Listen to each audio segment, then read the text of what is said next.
Digital update.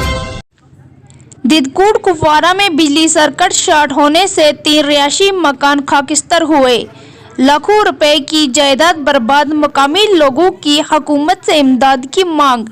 Desk से नसरीना बशीर के साथ कुपवारा से भट्ट मुजफ्फर की एक खास रिपोर्ट।